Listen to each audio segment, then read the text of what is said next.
Travis Kelce has been in the news. He's a big football player. I don't even know who he plays for. Is it Kansas City? There's two of them. Kansas City Chiefs. Okay. And he has decided to use his fame and power to try to push the Pfizer COVID vaccine on us. He went out there. Well, here's the video. Travis, did you know you can get this season's COVID-19 shot when you get your flu shot? Two things at once. Two things at once! Two things at once! I'll have two things at once, please. Now back to two things at once.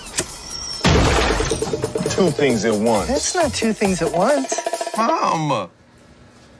Travis, ask about getting this season's COVID-19 shot when getting your flu shot. Oh, God. Showing off his little Band-Aid. I mean, it's weird how there was no asterisks about like any of the significant side effects, especially for the young men who probably look up to Travis Kelce.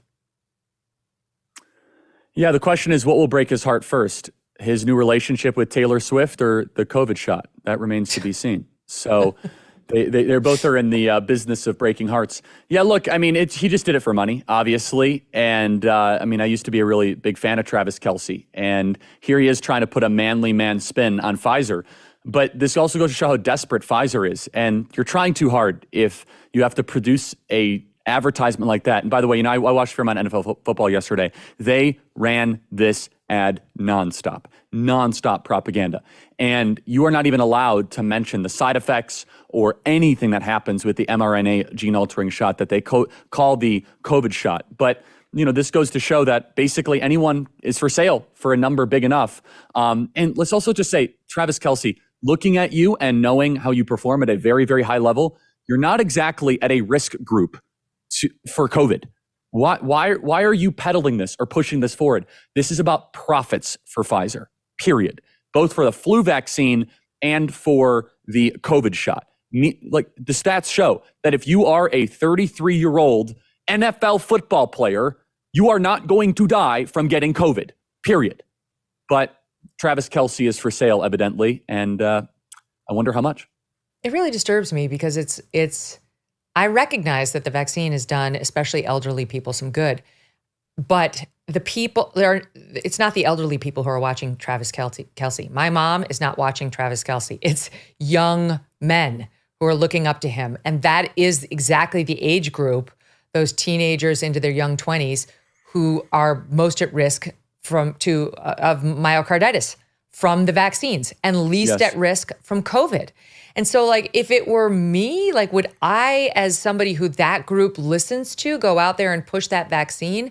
I wouldn't. I'd be like, you know what? I'm going to find another product. I'm going to push Subway sandwiches, or I'm going to, I don't know, talk about weightlifting, or I'm going to talk about sneakers. But this vaccine does he not know? Or do you think he just doesn't care? I don't know who he is. His judgment remains to be, seen as far as he really knows how to make rational choices. I mean, he's a very successful football player and has been and earns a ton of money.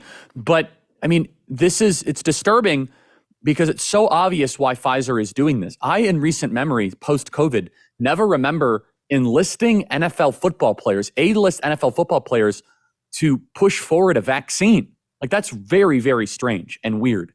Pfizer's stock is down. That is a fact. And they have to try to rally support to try and get the shot because they literally have vials and doses expiring in certain parts of the country because it's not popular. People know it and they don't want it. But you're right. The average demographic of who watches NFL football, especially who follows Travis Kelce, is mid-20-something male.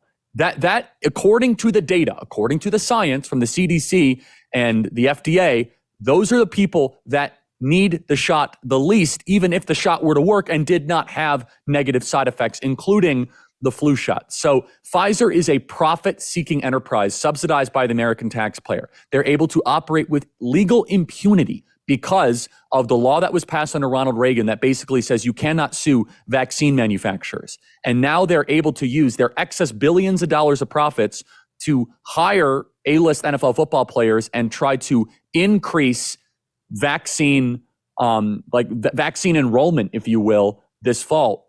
I find it rather repulsive, to be perfectly honest, that a supposedly alpha male person like Travis Kelce is pushing a vaccine towards a demographic that doesn't need it. Not to mention, I mean, Megyn, if I remember correctly, you mentioned, on an episode recently that the vaccine may or may not have contributed to an autoimmune issue. I hear this every single day on how the gene-altering shot has hurt people's health, and we've never been able to have a serious discourse or dialogue on it. And you know what's weird? Like, YouTube is probably in the process right now of adding its little weird addendum to our discussion right now for COVID information. Which, fine, YouTube. You know what? Forgive me, Charlie. I'm going to go very unchristian. And this is my response to YouTube. Sorry. It's a certain male gesture for those of you listening at home. That's what I have to say to you. Go slap your dumbass label on my conversation, which is 100% more accurate than anything you're going to see over at that dumbass website that you keep pushing people to. So, okay, I get an asterisk and you get an asterisk for having this discussion on TV. Tell it to my rheumatologist, okay? Tell it to my rheumatologist that there's okay, I guess there's no vaccine side effects that we have to worry about. But Travis Kelce, he's not going to get an asterisk on his endorsement. That commercial can air everywhere, asterisk free. Don't you worry. Don't worry about young boys getting myocarditis, getting severe heart scarring, according to Dr. Vinay Prasad, who's done amazing work on this. He's absolutely credible. He's not some nutcase. He's not even controversial. He's been putting on pediatric cardiologist after pediatric cardiologist. No, you can just put it out there, put it on the Super Bowl if you want, and with impunity. YouTube's not going to slap any dickhead labels on that. Sorry. I'm very not Christian at all. Male gestures and the D word. No, sorry, Charlie, but it pisses me off. No, and Travis Kelce should be shamed and humiliated for this because he obviously hasn't thought this through. People look up to him, and if people follow his advice, the data shows that there might be some harm because of it, and not just myocarditis and pericarditis, developing autoimmune issues. But what is the upside? We're acting as if getting the virus is a killer.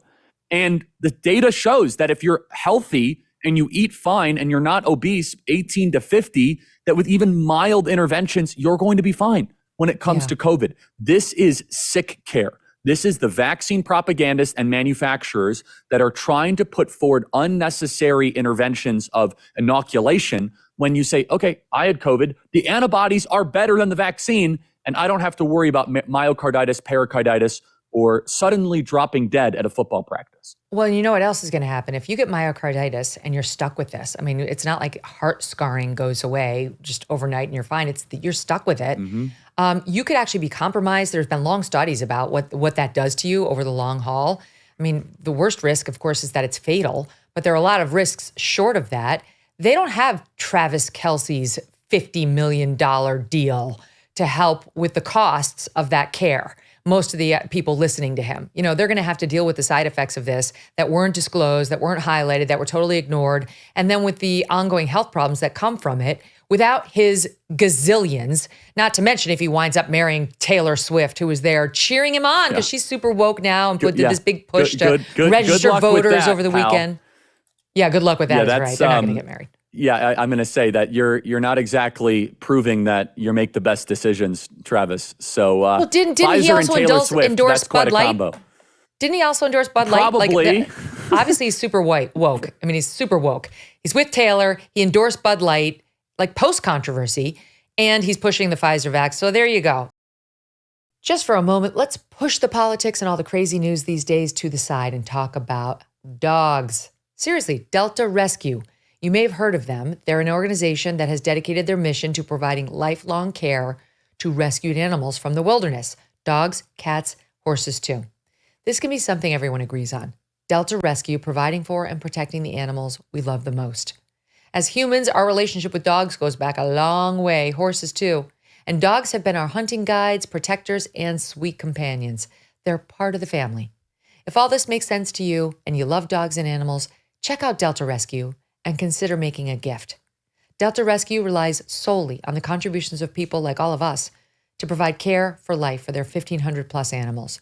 You can call them and ask questions and learn more about their super sanctuary and know that every gift counts no matter how small. It all counts. Please go to deltarescue.org today. That's deltarescue.org. Hey, thanks so much for watching. If you like what you just saw, hit the subscribe button for more clips and full episodes.